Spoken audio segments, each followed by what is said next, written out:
नहाल बनी सेंट लागल साबुन से। नहाल बनी सेंट लागल साबुन से। इहो साबुनवा तोहरा पापाजी के खरीदल।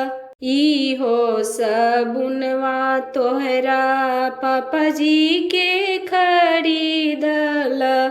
नहाल बनी सेंट लागल साबुन से। नहाल बनी सेंट लागल साबुन से। इहो साबुनवा तोहरा चाचा जी के खरीदल। इहो साबुनवा तोहरा चाचा जी के खरीदल।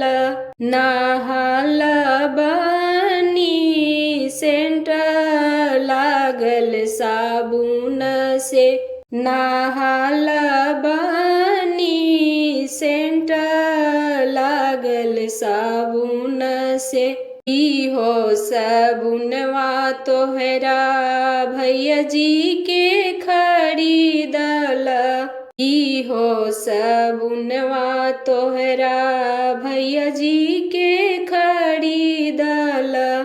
नहाल बनी सेंट लागल साबुन से।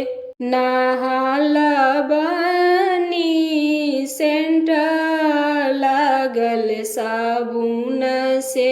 इहो साबुनवा तहरा जीजा जी के खरीदल।